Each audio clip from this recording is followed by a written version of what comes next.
Good morning, good evening, good afternoon, wherever you are around the world. Welcome to the Iconic Wealth for Women podcast show. Today, I want to talk to you about the power of 5 ones and $1 million business. So, one of the things I learned many, many years ago was originally from Taki Moore, actually, but I know it was first coined by Clay Collins. And I want to get in today. If you're thinking about building an online business, or you want to turn your existing knowledge and skills online, and you're like, how on earth do I get started? How do I not go into overwhelm? How do I leverage my time, income, and services really effectively without more stress and more, overwhelm? That's probably the word. I've used that twice now, but we're into it today. So let's get into why I want to talk to you about the power of 5 ones and how important it is to your business. So firstly, what is the power of 5 ones? Well, like I said, it was originally coined by Clay Collins, and he talks about, and I'm going to go through it very quickly with you, and then we're going to go into detail around each step. So the power of 5 ones is simply one marketplace, one product with 2 levels of service, one conversion method, one traffic method for 1 year. So let me talk about this in relation to other industry leaders. So this is not a method or a process that I've coined. And yet I do it a lot when I work with my clients, when I'm launching my clients in their online businesses. We try and keep this focused. Why? Because it works over and over again. Over and over again. I mentioned in the last podcast where we were talking about how to get started online, the power of having to niche and be specific, get known for the one thing across your industry that you're really, really good at. And this is what the basis of that methodology and that process is the power of 5 ones. And people, like I said, Denise Duffield-Thomas, Brendan Bouchard, Taki Moore, who else have we got? Marie Folio, just hundreds of different names have used this process in their businesses with a few tweaks. And I'm going to talk about some of those tweaks as well in relation to how to really make success from them. Because that is also, we want to remember, follow people that have had success. You know, I've built a really successful multi-six-figure business, but more importantly, I've launched so many other people into the marketplace. And I'm going to talk through my $1 million client in relation to what they've done hugely successfully as well, using them as a case study for this power of 5 ones. I want to talk to you through this process. This could be the most powerful podcast you've listened to if you want to grow and scale your online business. And especially if you're a coach or a service-based business and you're struggling, you're stuck in this one-to-one scenario, maybe you're not creating consistent income, maybe you find your diary's full at the end of the week and you just had enough and you want to work in a smarter and better way, then this is the podcast for you. So this one is, so tune in, get a notepad, grab a pen, and let's get started. So what is the power of 5 ones? So let me talk you through my millionaire clients, because they followed this process, whether they know it or not. This is what we did when we got started, and they've gone on to develop this even more effectively. So what do we do? Well, firstly, we start with one target market.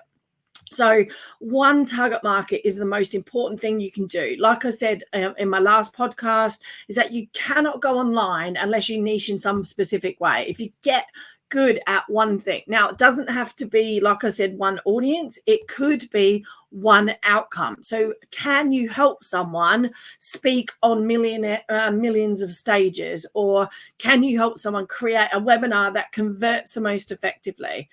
Mine is launching. I love launching. I love to show you how to go from an idea into launch mode, how to get it out there into the marketplace so you can make a bigger impact.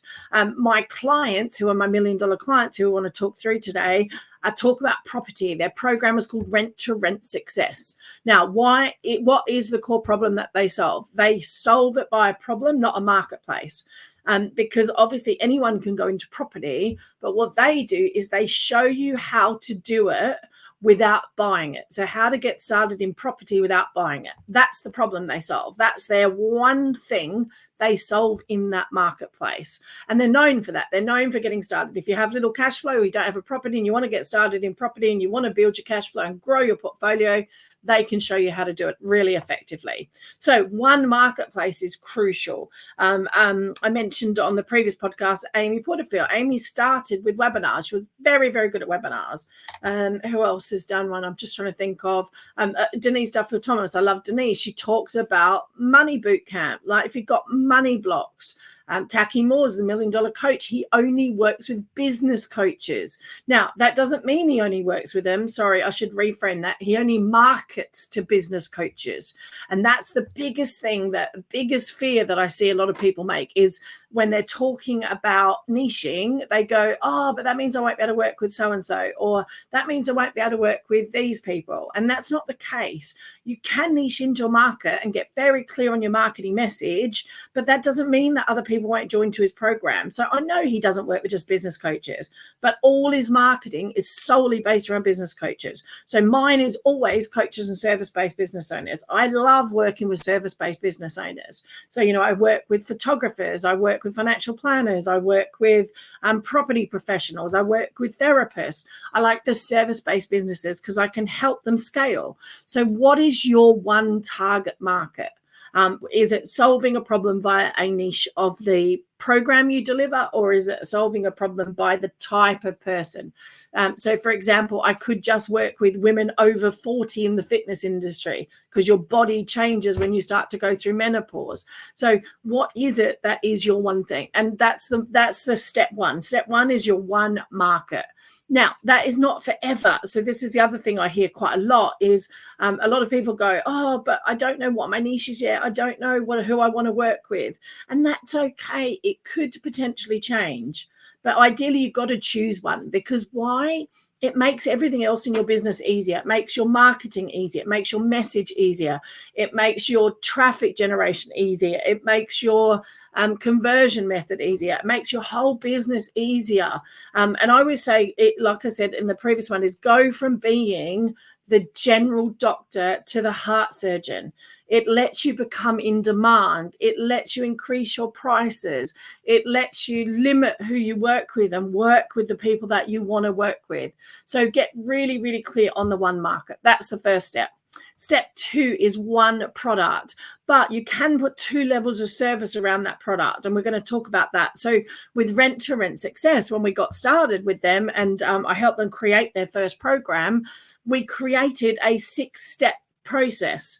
And it still is. It's our 6-step, our ethical 6-step. I'll get that out in a minute. Our ethical 6-step system to get you started in property without buying it. Now, that hasn't changed. They've got better at it. They've probably added to it. They've improved that 6-step as they've gone along. But the 6 steps has pretty well stayed the same right from the beginning. And so, again, you want to create your methodology that you can use in your product or service. And then ideally what you do is you go and put 2 levels of service around that one methodology. So for them, it was firstly, they just created it first. They launched twice first.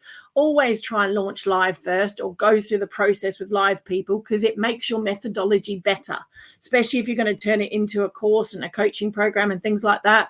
It makes your process much better because you're taking people through your step-by-step process. Then getting them results, you're building case studies, you're building testimonials, you're getting live feedback, and it's a great way to launch a product and service into the marketplace. You can then evergreen some of it, you can scale it, you can make it group, you can do it that you can bring in rolling clients on a later date so that you can get into this more of this recurring type revenue as well as you go along. But ideally create a methodology and then put it into 2 levels of service. So for them, they did it as a do-it-yourself type course. You can go and learn it. You can get the education. You can go through the training. And then they created a VIP level, which was when you can get their support. So you get their mentoring. You get them to answer questions. You get them to hot seat to go into this type of coaching type process. And they handhold you through the process of actually getting your first property over the line. So that's how they created their $1 million basically. And then what they did was afterwards, now this was after about a year, at least 6 months afterwards, then they added an ongoing process after the course. So we're going to talk about that in a minute, why you do that. But again, their marketing is very, very specific to that one product. And they have 2 levels of service. You can go to their sales page, Rent2Rent Success, have a look at it. You can see, you can buy it as it is, or you can get the VIP version, which includes their mentoring, their service, and it's a different price point. And that's what you do. So for me, mine is online launch accelerator. So I have a process called Plan, Package, Promote, Profit. It's my 12-week process. Over those 12 weeks, we go through from 0 to launch. And I do that in two core ways. So for mine, it's a done with you service. So mine's a higher level service because I do it with you. I help with tech, design, all that sort of process. Or I just coach you through it. I just teach you what you need to do, and you go off and do it with your team or with your people, or maybe a bit slower, but you go off and do it yourself. And I've turned that into a group program. I've launched a couple of times, and I'm looking at scaling something next year completely different. But again, and that's what you do. So that can take you through to $1 million. That alone can take you through $1 million, because then what you can do is you can use that process to create your marketing for it. So then we go into what's your conversion method, step 3. And step 3 is your conversion method. So that is, they have never changed. Theirs is always their webinar. Their webinar is their key thing that gets them sales on a regular basis. Now, what they did do highly effectively, and this is what I encourage a lot of my clients to do, is take your methodology and then turn it into a book. Take your methodology and turn it into a book. Why? Because your book becomes the marketing for your program. And that's what they've done effectively. So if you look at their process over the last 3 years, they continually market their book. They give their book away for free, get you onto their list, get you invited to the webinar, which is their conversion method. One conversion method for a long time. Now they've started to add other things to it. But again, this is the beginning of your growth into $1 million. Yeah. One conversion method. Once you have that process working, you have that process converting, and you can run then step 4, you can run traffic to it. You then have a process and a system for growth. You then have a repeatable process for growth. Now, you can have a launch process if you want to only open your program certain cohorts time of the year. You can do that. The only difference is you send them to a wait list. So you bring them in on the book and then you send them to a wait list until the launch happens. You can do that, or you can literally take them into an evergreen process where they can buy at any time, get into the process, and then work with you from there.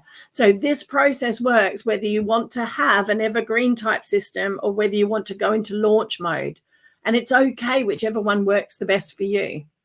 But again, what you're having then is one conversion method, which is, so their conversion method is their webinar. That's where they do the selling. So a conversion event or conversion process is where you do the selling. Now, they've used webinars. You can use workshops. You could use a challenge, like mini challenges work very effectively. What is your conversion method? Speaking is another conversion method. Can you sell from stage? But then you've got a traffic method. And like I said, their traffic method for the last year, actually probably 3 years now, 4 years, has been their book. Their book is their traffic method. That's their key. Everywhere you see them speak, they give away their book, continually give away their book. Their book is their hook. Their book is their thing in. It builds their list. It builds their community. And then they sell their product and services from there. And again, that's what Clay Collins talks about. One market, one product, one conversion method, one traffic.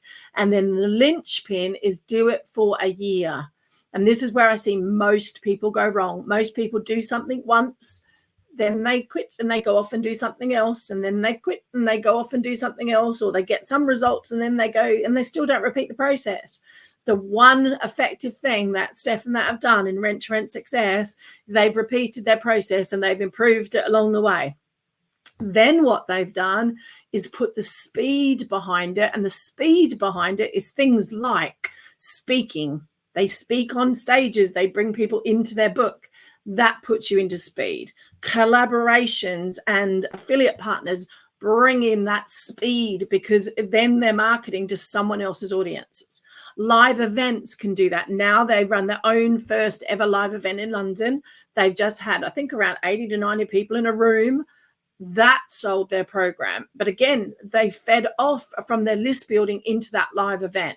And so that is how you can then add speed to your system, but you've got to get the system first. And that's where most people go wrong. They chop, they change, they try different things, and basically they create different offers, many different offers, and it just makes your marketing and your message much harder.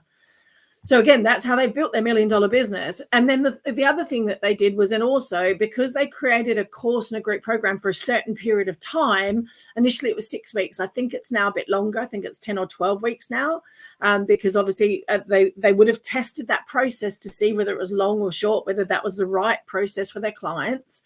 But then afterwards, what they did was they built a membership afterwards. And this is where I find a lot of people not go wrong with memberships, but I think we see memberships differently. I like memberships where they're an add-on to your existing service, where you can create a community with people that have gone through your program first. So it's a really good way to build a community, because what happens is when you've taught someone something, say they've gone through a process and they've taught something, what happens is they quite often have questions come up in 3 weeks, 4 weeks, 6 weeks time. And so a community afterwards and some sort of membership can help you then build and continue on that relationship, but also they can get their questions answered. You know, they can grow with the people that they've learned from. So that works really effectively them, especially in the property world, because of course they went out and then they got live real case examples. They had live events happen to them. They had different scenarios happen. So instead of getting their brains picked, excuse the expression, afterwards by all the people that were going through their program, they built this community where you can come in and ask questions, you know, and you can continue your journey with the people that you've got to know. So again, it also fosters collaborations. It fosters investment partners. It fosters deals. So how can you build in your community potentially after your program? And that's a really great way to do it. Have a good, cool group program and then build into a membership afterwards. And what happens then also is you attract the like-minded people. You're attracting your tribe that you know, enjoy and love what you're about. So it's really, really, really powerful. And the other big thing that they did, so by doing that, by becoming the experts, by getting really specialist, guess what they did? They built testimonial after testimonial. They built story after story of results. They used press to leverage their following. They continued to grow their podcast. Their podcast is huge. So again, they got speciality is so, so key. And you see it all the time where people become, and obviously Daniel Priest is well known for this, become the key person of influence. What's your thing? What's your big thing that you want to be known for? Now, you might be sitting there just getting started going, oh, God, Kylie, that's great for them. They've just done $1 million in sales and I can't possibly do that. So let's just briefly talk about some of the myths. Let's bust some of these myths out of whether you can do it yourself. Because trust me, when they first started with me, they were not in that space either. They had no idea they could do what they've done. Like Steph stands on stage now and says, if you'd asked me 5 years ago that I could build this community and do what we've done and do another $1 million in sales, they would have said, no way. So they were there where you are now. That's what I want to share with you. So I really want you to get into that situation to think about, let's bust some myths here. So if you work online, but you can't work one-on-one. So that's one of the things I hear all the time. I work one-on-one. My clients get deep transformations with me. I can't possibly do it in a group format. Well, I know several people like this who were therapists. And that doesn't mean that, by the way, you can't combine the online or education space with some deep dives if you need to. So, for example, I'm going to use one of my friends here, Nikki. I've helped her in various conversations. She's got a program called Feminine Fire. She's an RTT therapist and an energy therapist and everything else, manifestation. But so she works now with a group of women who want to dive deep into their inner self, to break throughs, to find their purpose, find their passion, to build businesses they want to build, create lives that they want to create. They break through things like imposter syndrome. Now, she does a combined group program and it works effectively. It meant that she could work, she could stay with them, she builds a community around it, but she also has a deep RTT session with that program. So you don't have to lose your one-on-one either. So just to be aware of that. It's one of the big myths, I think. I work in small cohorts. Why do I work in small cohorts often? Because I like to keep the one-on-one attention. So I don't want to work with hundreds of people at once. I like to work with about 15, maybe 20 max. It means I can keep my eye on the ball. I can watch what my clients are doing. So just because you're working in a group format doesn't mean you have to lose that one-on-one touch. But most businesses can be converted in some way, shape, or form from one-on-one into group format. So the other thing is working in group doesn't serve my clients. Because they want personalized attention, don't they? But actually, often your clients will get a different and more rewarding experience because there's a lot of pressure working one-on-one with someone, and sometimes even that having that combined process. So I've got a client of mine at the moment I work one-on-one with, but she's going into my mastermind next year. Why is she going into my mastermind? Because it's a different experience. I've said to her, look, you're going to build collaborative partners. You'll get a wide variety of ideas and inspiration. You'll see what someone else is doing and you might go, wow, that could work in my business. Vice versa in relation to relationships. In therapy, you'll learn from each other in so many different ways, and they get support from each other as well. You build your network. Many times my mastermind girls are in the WhatsApp group chatting away. I don't get involved in it. I let them chat and support each other. Like they always say, the old saying goes, 2 minds are better than one for problem solving and sharing ideas. So I think it's a fallacy that sometimes clients do need a deep dive. Sometimes clients do need one-on-one help. That doesn't mean they can't work in a group format as well. So just to kind of bust that myth through. The third myth I want to bust is that technology has to be complicated, and that's just not the case anymore. It used to be that, you didn't have the systems that we do now. You didn't have the processes that we do now. But nowadays, to create a online course, really all you need is a sales page, a way to take their money, some follow-up process, and somewhere to put them. And you can do that. I've done it so many times with just Zoom and Kajabi, or New Zenler is another one. There's various different processes that you can use. There's various platforms, Thinkific, Teachable, you name it. There's platforms coming out left, right, and center, which you can use that do everything you need it to do. So you can run your business pretty well off one platform. Zoom to run calls. Now, the other thing is a lot of my clients will sell a product or program first, then create it later. Now, why do we do that? Because we want to get paid to create. It's one of the biggest fallacies. I see lots of people spending hours and hours and hours creating a program, not to sell it. So don't do that. Have a concept, have an idea, have your structure in place, have your first 1 or 2 modules done, and then sell it first. So again, but you can do that just by running on Zoom. I've seen that people launch $2,000-$3,000 programs in a Facebook group and a Zoom. Not ideal. Ideally, you want a bit more level of kind of, I guess, professionalism and finish. But trust me, if your clients get good results, they don't care. They care about the results you can get them. They care about whether you want to help them get there and can you get them where they want to go faster, or with less stress, or with ease, or can you save them hundreds of dollars? So again, your clients want the result. So make sure that you don't let technology be the thing that holds you back. And again, one of the reasons I like to say sell it first and create it later is because if you are stuck on technology, most people have the ability somewhere to either get a PDF version of their sales page done. And I've done that before. I've launched a whole product and service off of a simple designed PDF. Or most people have a website or a platform where they can just create a sales page from. Now, if you do that and you start selling, guess what you can do? Pay an assistant to set up all the technology for you. There's loads of tech assistants out there that will help you do it for sure. So don't let technology be the thing. It's not complicated. It doesn't have to be. There are ready-made platforms you can get some help on to get sorted straight away. Now, the fourth myth I want to bust is you have to be the expert. Oh my God, if I hear this one more time, what is an expert anyway? You don't have to be a guru, an industry leader. No, you need to be able to get someone results. So the first thing is, have you gotten those results? So most people will start their business from either their own experience or skills, or they've gone through something. So maybe they've lost a pile of weight and they want to show other people how they did it, or they've climbed Kilimanjaro and they want to show you how you can have the resilience to do that.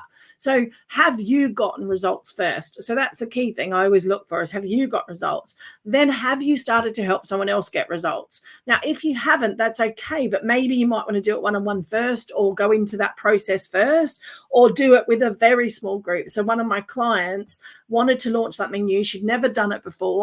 So I said to her, look, why don't you get 2 or 3 people together, go through the process first with them in an intimate setting, to test the process, to get the results, to understand what your clients really need, then you can launch it on a bigger scale. So again, you don't have to be some sort of expert. Like they always say, you only have to be a few steps ahead of the next person. But really, it's about your own results and experiences, and can you help others do the same? Now, I know lots of people out there that have got great knowledge and experience, but they can't teach someone else how to do it because they haven't gone through the process of how do you interpret that? How do you take that?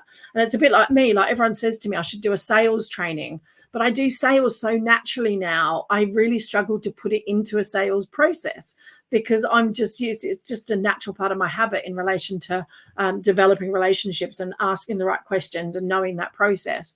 So, but again, it's really, really good for you. Can you teach how to do it? So I really want you to start to think about, are you just a few steps of the others? What would make you a guru? So one of the questions I got asked originally when I first started creating courses and programs, I didn't have a course. I didn't have $1 million worth of sales, but I just knew I had this knack for pulling knowledge out of people's head and putting it onto paper in a process way that they could then go out and sell. And my coach at the time said to me, he goes, well, what would make you an expert? And I said, well, I want to get my first, 10K launch or whatever. And then it was, I want to get my first 100K launch. And that was the process I went through. So I was like, okay, great. So that would make me feel like I'm a bit more of an expert if I did this. So I went out and did it. I got my first 3 clients and I did it. So again, what would make you feel like you're that expert? And I like to ask that question because, like I said, I still don't have $1 million course sales. I have $1 million worth of sales online, but I don't have $1 million course example. Does it matter? Does it affect my business? No. Why? Because my clients do. So again, it doesn't necessarily mean that you have to have it, but you do have to be in the game. You do have to love what you do and you have to be passionate about it. So my first time with your clients, like I said, they launched, they actually had more success than me in a very short space of time. They created under 500K in under 3 years with their group program. I'd only launched my program twice. So again, doesn't mean that you can't get someone else results either, but you've just got to know your stuff to be able to get someone else to do it. So eliminate that objection and understand what would make you feel like that expert if you did it, and then build those case studies. That's what I did. Evidence-based case studies work perfectly for eliminating that fear. And then the last one I want to talk around is you have to have a big following. So you don't have to have a big following. One of the things that is a big fallacy is, I have to have 1 million followers and all that sort of stuff. You don't. What you need to have is a really highly targeted audience. So I have done some of my most successful launches with only 100, 200 people on my list. And so I'm an intimate person. So I like to do small events. Small events and speaking works really well for me to close clients into my programs. So let me talk you through another example. One of my clients is a bone density specialist. Now they had no list or no community. And in 4 weeks that we went on and created a list of 1,200 qualified people. They put at least 500 people into their community. And that meant we had 500 highly targeted audiences to go out and sell their program. And they actually made 18 sales in their first launch. So it's really, really important that you don't have to have a big audience. What you do have to have is a targeted audience. Quality over quantity is crucial. And they're nurtured. They understand who you are. They know about you. They know what you're there for before sometimes you start selling. So if you go back to my client, Steph, their $1 million launch, one of the reasons that works so effectively is they had been doing podcasts for the last 12 months. They'd been interviewing, they'd been positioning themselves as experts in that field, and they had built a relatively good audience in relation to what they were doing. So remember, it's about a deep understanding of clients. Choose your niche, get really into who they are, what's their struggles, how do you know them, what do they really want? And many of my clients, like I said, they start with a community. They share one lead magnet, one thing to build their list while they're going through the launch process with me. That then really generally gets enough people onto their list to start selling, because I truly believe that we all have enough audience around us to launch our first program. We just don't know it yet. So hopefully that's busted some of the myths today. I hope that it helps you that we've gone through the process of the Power of 5 Ones, why it's so important to you to grow your online business with. and how my clients did that and hit the $1 million mark in relation to their sales. So I really, really want you to think about, what do you want? What do you want to create in your life? Are you ready to make a bigger impact? Are you ready to go online and you don't want to get those fears to scare you? Go ahead, download. Like I said, I always have my free guide here, which is your 4 steps to creating out that program, how I've used that to do it over and over again with all my clients. And how you can do it too. So why not book a discovery call with me? If you really want to have a chat, book a discovery call with me. So hopefully you've enjoyed this podcast. There's more to come. And I love connecting with you all around. So tell me, what are your fears? What are some of the things that stop you getting started online? Or what are some of the struggles you faced if you have started and maybe not quite where you want to be? Please do comment, share, give us a like if you've loved this podcast. Reviews really, really help us. Please do a review. Let us know whether this has made an impact in relation to your journey into growing your online business and creating more long-term wealth. I look forward to speaking to you soon. Bye for now.